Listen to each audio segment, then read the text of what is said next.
So today, I'm going to stand on here because I've got a lot of animations. I don't want to miss anything.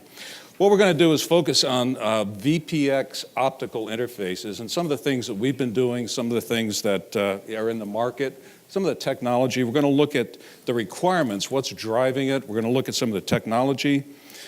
Then we're going to take a look at the comparison between copper and optical links, just a kind of a list that shows you why optical is such a good thing.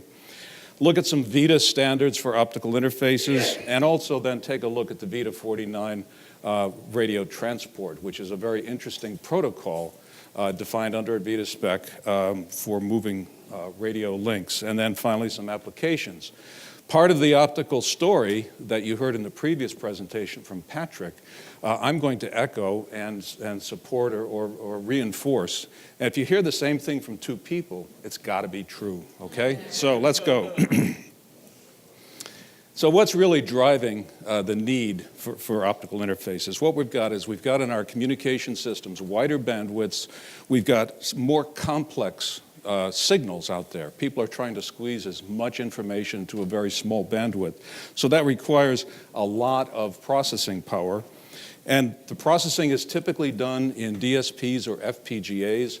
You have to digitize these wideband radio signals, and so you need very, very fast A to D converters. And you need, once you have these very fast engines to manage these new wideband communication standards, that drives the need for faster links between the components of your system, between boards, between modules within a chassis, for example, and then also between remotely located systems or remotely located acquisition systems and the processor system.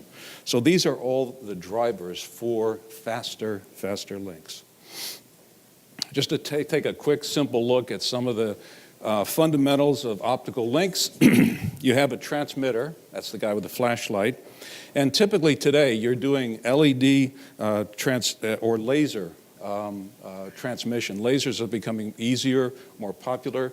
The vertical cavity surface emitting laser, that's the VC cell that you see there, is becoming very standard. It's compact, it's easily integrated into monolithic technology. You then have two types of optical links, primarily the single mode and the multimode fiber. And then the detectors are avalanche photodiodes or pin diodes. So these are the basic building blocks. And then how do you communicate data across the optical links? Well, you need to somehow have a modulation scheme. And there you can, and traditionally there have been schemes for AM, PM, and the most popular now today for embedded systems is digital modulation, where you're actually sending bits, the digital data across these links. And that's what we're really going to be focusing on here in this discussion. And the chart basically shows you the advantages, but the digital will give you the highest performance, the longest distances and so forth, compared to the other schemes. In terms of the cable, how do we get the data from one end to the other? We use cables. The multimode cables are the larger cables where there's actually multiple ways for light to reflect within the core, the optical core. And so it transmits down quite efficiently, going either straight lines or bouncing off the interface between the core and the cladding that's on the outside of it.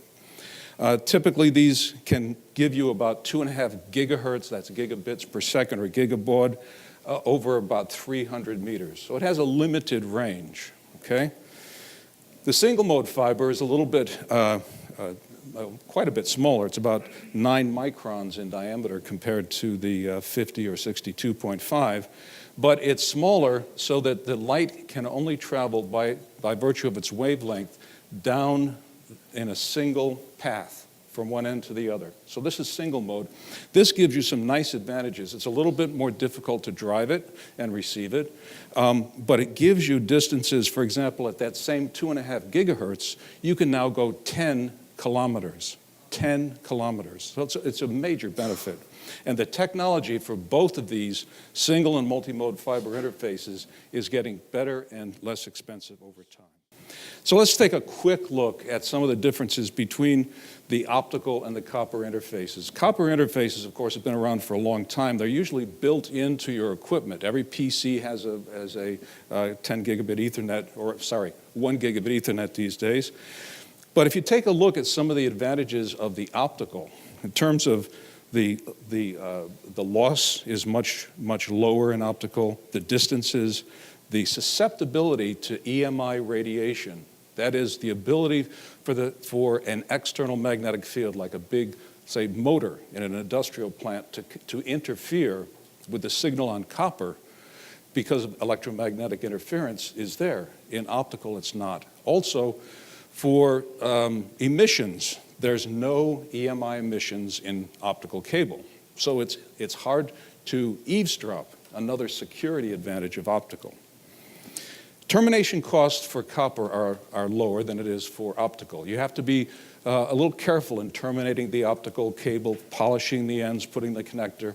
That, however, is a one-time installation event, so it doesn't involve an ongoing recurring cost or limitation. And then some other really nice advantages is the cable itself. The optical cable, whether you know it or not, is actually less expensive than copper cable. It's a lot lower in weight, okay, and it's smaller in diameter. So it has some really nice features. Also, you can pull it when you're installing it. You can pull it with much more strength, much more force through conduits and other installations. So it makes it easier to install than copper. Now, let's take a look at some applications for serial interfaces. The VITA 17.1 is a serial implementation of the old VITA 17, which is the parallel FPDP. It's limited in speed to about 160 megabytes per second, 32-bit parallel lines.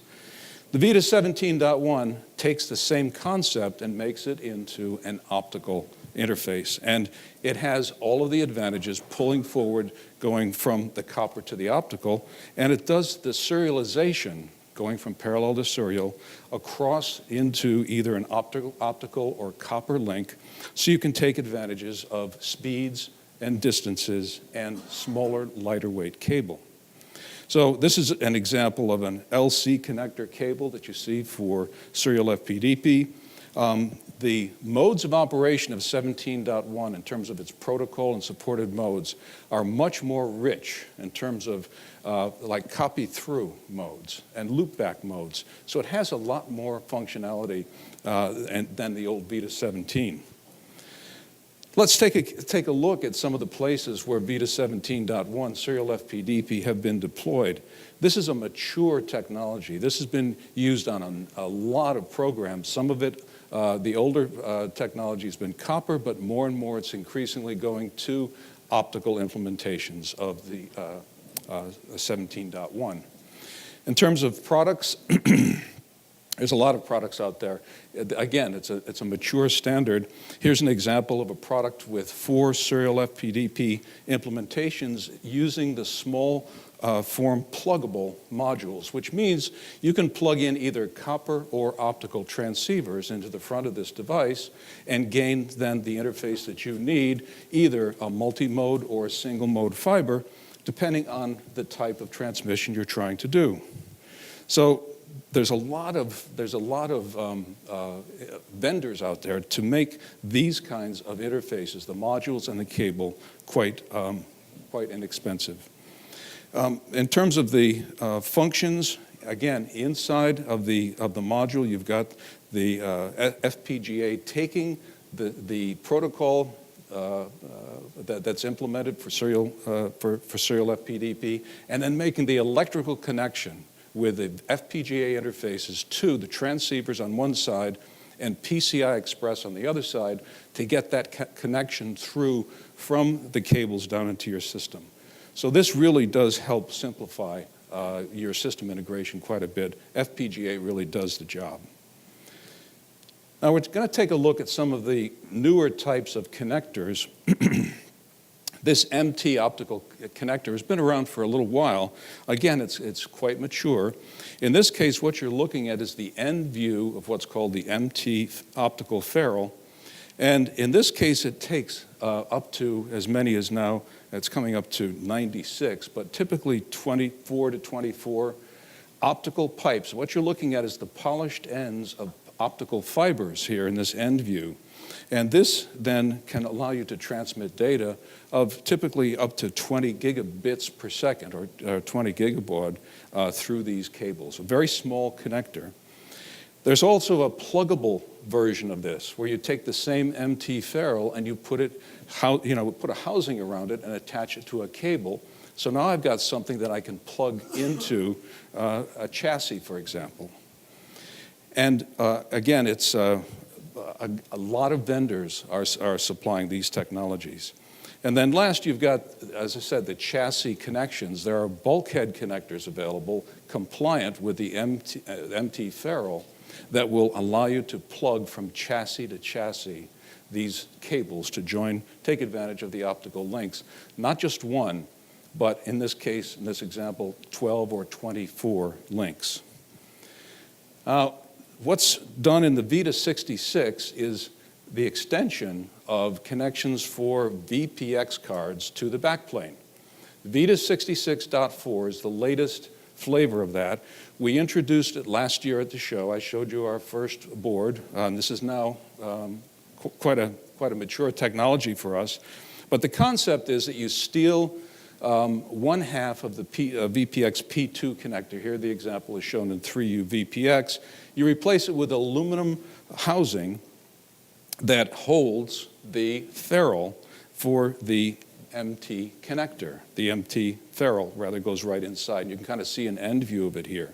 So this goes right side by side. It gives you a kind of a floating blind mated connection between the module and the backplane. Self-aligning, spring-loaded. So it really gives you a very easy way to make the optical connections, multiple lanes from the module to the backplane.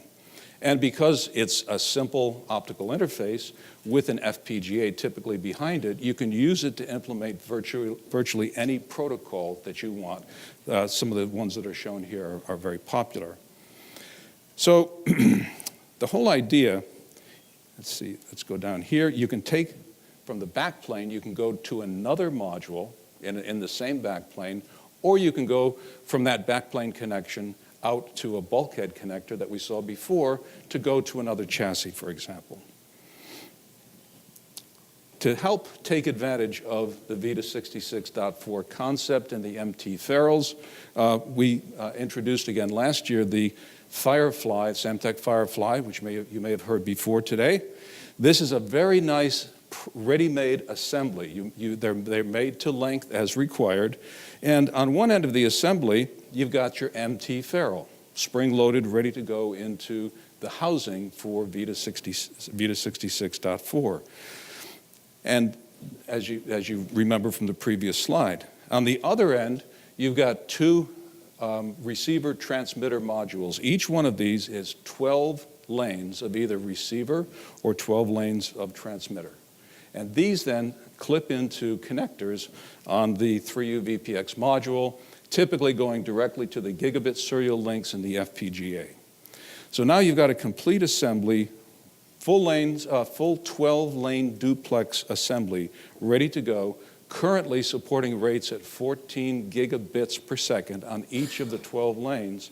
And if you do the math, it comes out to about 12 gigabytes per second, full duplex between the module and the backplane. That's a lot of data, okay? It's a lot of bandwidth. So again, what we did was we implemented the VITA 66.4 on a 3U VPX carrier for FMC. And this is a picture of it. And I actually have one over in my bag, which I'll be glad to pass around to show you. If you look real closely, you can see the Firefly connector that's in the middle of this board going from the two connector points that are down, I'll try to point over here, down near the bottom of the picture here, over to the MT ferrule. So here are the transceivers, and then it goes to the MT ferrule here.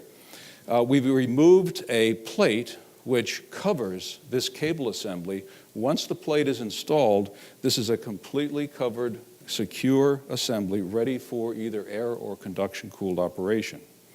So the nice thing is that this is industry's first product. We introduced it last year. We've begun shipping and production during 2014. It's ready to go, and we've got a lot of very good interest by our customers in this. If we take a look at some options, what can you do with this kind of technology? Well, imagine that you have a 3U VPX or a 6U VPX chassis, and you need a lot of connection from module to module. You can use the 66.4 using the MT ferrules, as we talked about, to establish MT to MT cable connections within the chassis between modules in the card cage. So now you can get the advantage of those high multi-gigabit connections within the module, within the chassis rather.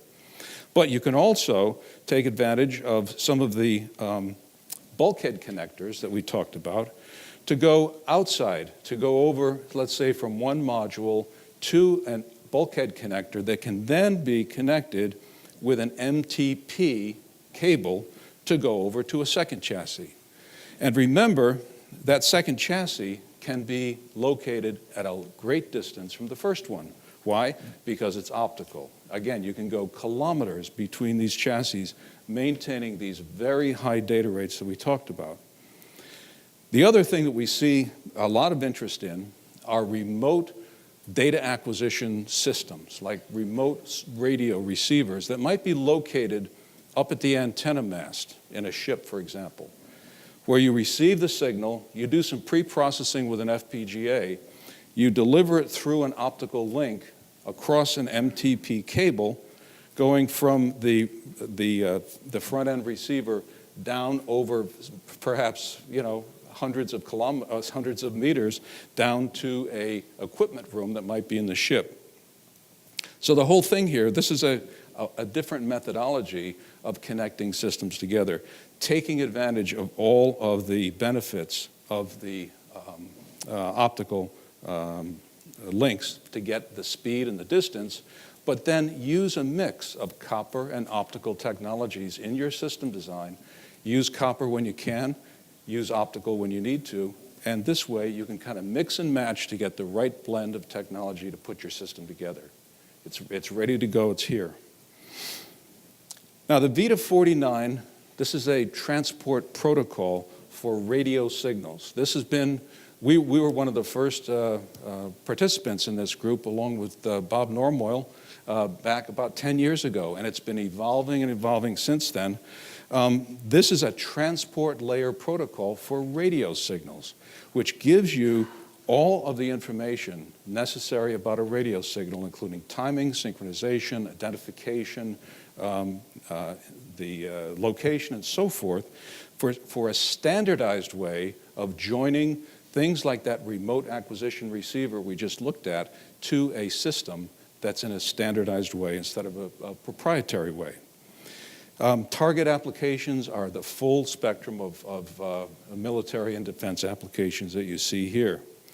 And the whole idea is to provide synchronization, multi-channel operation, time tagging, identification, and monitoring the system, and in the latest version, controlling the system and also providing transmit functions as well. The first version of this spec, VITA 49.0, took the receive side of the problem and tackled it. What it does really is it instantiates a concept of packets, standardized packets that contain the information. In the case of the analog output of a typical software radio chain, you have an IF output that has samples in it and also time stamping and information about the signal. That is packetized according to the spec and then sent along down to the destination. But also, you've got what's called context information. This is information about the tuning frequency, the sampling rate, the location, the antenna azimuth, everything about how the signal was acquired. Those are called context packets, and those are sent along, again, according to the specification in standardized packet methodology. Together they form what's called the VRT, the VITA Radio Transport Stream. that goes to the receiver that's receiving these devices. So the data packet and the contact packet are joined in the context stream. They go to the receiver, and this allows one set of hardware in the front end to be reconfigured and used for a lot of different applications. So it's a way of reusing the technology in the receiver hardware to get a lot of different applications.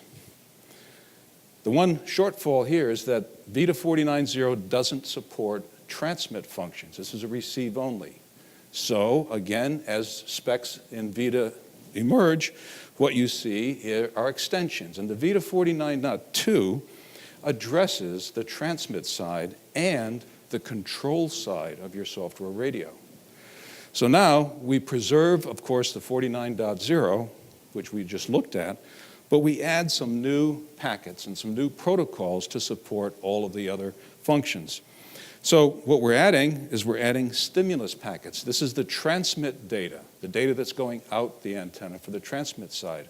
Like the IF data for the receive, this is the IF data for the transmit. We have capabilities packet. That's a query. What can your system do? So this is a way of discovering hardware that's at the end of a VRT link so that the system knows what the limits of performance can be and how it can be controlled. Then the control packets go out to both receiver and transmitter to control the parameters of the radio, tuning frequency, bandwidth, and so forth. And of course, we also have to get context back from the transmitter. This is a way for us to tell the system that the transmitter is behaving the way it should. The last is a new one. It's called a spectrum packet. This is a way of sending spectral information for scanning and monitoring applications. And there's a large group of people, obviously, who are interested in this. There's also a subspec VITA 49A, which is a spectrum survey sub-specification to VITA 49. So this is a very active group. The VITA 49.2 will probably go into ballot in about 6 months. The 49A, the spectrum survey, is going to balloting right now. So it's moving along very quickly. Again, the people in the group, a really nice blend of industry, universities, and government. The government is extremely interested in this because what they do for a living in many of the organizations is they distribute radio signals around facilities for analysis and finding information about it. So it's a really nice way to standardize the content of the radio information. You can also take advantage of these optical links to do remote sensor subsystems. We talked about this before. Imagine that you have an antenna farm and you've got to haul data from long distances up to central places. You can take advantage of all of these new technologies.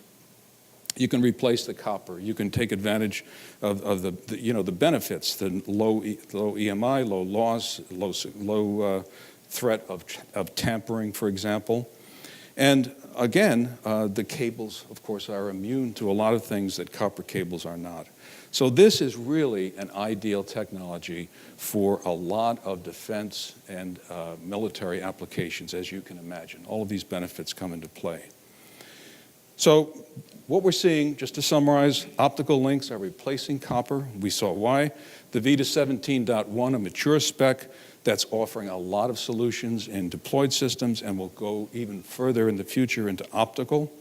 The VITA 66.4 backplane optical is ready to go. It's being shipped today. The VITA 49 VRT protocol, going over optical links, gives you all of the nice benefits and a standardized way of doing software radio transfers. We've got a really nice lowering of cost in all of these optical technologies to make them compete much better with copper than ever before, and that's only going to increase as as the technology moves along.